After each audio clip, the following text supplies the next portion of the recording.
Celtics Suns just going to be 4 tonight. Josue, not enough coffee in the world for that poor guy. Wow. Tuckered out. Okay. He's gearing up for tomorrow. Earlier this week. You know what it was? Those 2 West Coast games killed Josue. He was a trooper. He stuck in on them. He did the locker room stuff with us, and the poor dude. You went too hard. Poor dude never recovered. He partied too hard. Out. Tap out. That's why I didn't show up, man. I knew I wouldn't be able to make it. He was trying to make it to 3 a.m. with me and John, and it just killed him. Right. We got to make sure we keep him on the load management program, obviously. That stuff's not for the faint of heart here. Josue right? ain't about that. Those weeks do knock you out. Bobby's just naturally up, and I'll wake up with text from Bobby in a group text from like 3 a.m. being like, "Wow, like some obscure basketball player looked good tonight." I'm like, "What? Like, you go to bed, man. It's 3:30." I gotta move to California bad. Yeah, you really do. Right.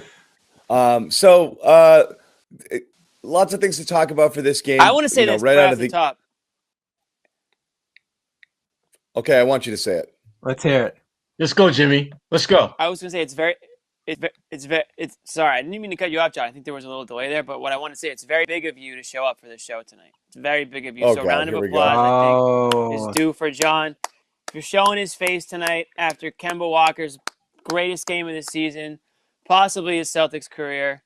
So I just want to say thank you for showing up, John. Jimmy with the backhanded compliment. Well done. By this chat's gonna be blowing up. By this logic, do we also thank Bobby? Do we thank Bobby for showing up because when Cornette was a DNP CD? Was that also brave of him? Yeah, was that brave? Absolutely, very brave. Okay. Well, in Bobby's defense, he wasn't was good for every Celtics player. Not his matchup. The pettiness is so ripe tonight. I'm loving it. We live for one thing, and that's to just shove it in each other's faces. We're not here to talk about basketball. We're here to keep score with one another. Absolutely. And I actually before we get into Kemba, that's fine. I do want to ask you guys, similarly to the Denver game, was this a case? I mean, it's hard to look at this game and feel awesome outside of Kemba about anything. Sure, the defense I thought looked pretty good. There was some moments, some decent run from Romeo Smart, though he didn't shoot well. I thought played a good game. Defensively, I liked them a lot. But was this a case of a Suns team that was gassed and didn't bring it tonight, or the Celtics applying the pressure? Again, similarly to Denver, I kind of had the same vibe in this one because, what did Phoenix score? 37 in the first half. How much was the Celtics? How much was them? It was, definitely a combination of the two. There's no doubt. But when you think about Phoenix, the team that Phoenix was playing the other night, that team is going to wear you out, even if they were a little bit shorthanded. So I think the Celtics definitely benefited from a Phoenix team being at less than full strength. But you know what? You still got to go out there and get the job done. And they did. Yeah. And to me, I like the fact that they never really allowed Phoenix to get any type of traction to feel as though they had control of the game. Phoenix was always in catch-up mode. And to me, that's what you're supposed to do when you have opportunities that benefit you that you have no control over. You had no control over whether the Phoenix would come into Boston after having played a really good team in the East. All you can do is make the most of that moment, and the Celtics did that. Yeah, and we'll get to Kemba in a second, but that's the story of this one. Him coming out and just being the best player on the court, particularly when Devin Booker has destroyed the Celtics in this matchup in the past. For him to come out and rise above him the way he did and compete in that backcourt matchup that these two teams were throwing back and forth at each other was wildly impressive. This Suns team came in winners at 13 of 15. I know they're on the back end of a back-to-back, but they've been getting it done through the East Coast swing so far. They put together a frantic comeback late against Philly yesterday. So they've competed in these games. I think Boston's defense wore them out to some degree and extended that fatigue that they felt in this one. So I think the Celtics did quite a bit to exacerbate some of the stuff that Phoenix was going through. But John's right, too. There was some weird stuff going on with them through this one. Dropping defensive rebounds out of bounds. There was one play where Ayton had a loose ball right in front of him and kicked it, and just stuff like that throughout this one. And then Booker fouling out the way he did as quickly as he did felt like just kind of like, I'm going to rest up for this next one. So I don't know. This wasn't the Suns. That could be frustration because the Celtics played them tough. So again, I'm not saying one thing. I was asking the question, which one you guys thought was was more. It might be a little bit of both, but I'm giving the Celtics a lot of credit. Yeah, I am too. I mean, listen. I forgot Ayton played, by the way. All of a sudden I looked up, I'm like, there he is. But anyway, that's a separate story.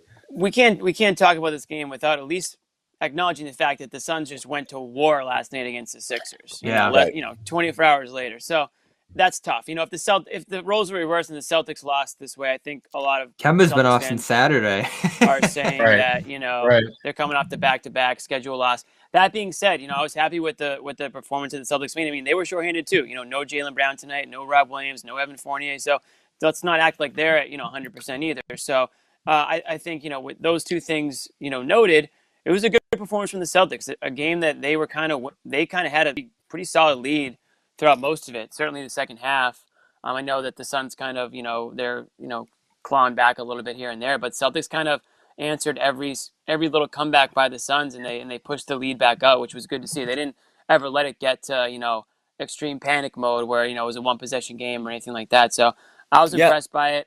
I mean, I thought that obviously Kemba Walker had the game that they needed without Jayson Tatum on tonight, without Jaylen Brown in the game.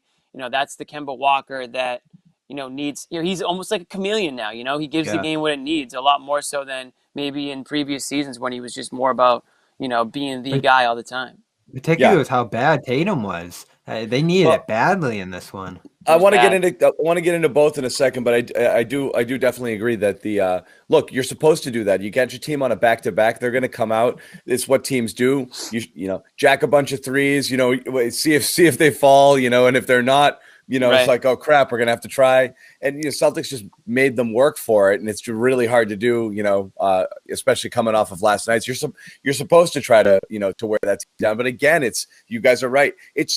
It's hard not to celebrate wins. It doesn't matter if the other team's on a back-to-back or if they're shorthanded or whatever. The Celtics, again, are missing 3 of their best 6 players in this one.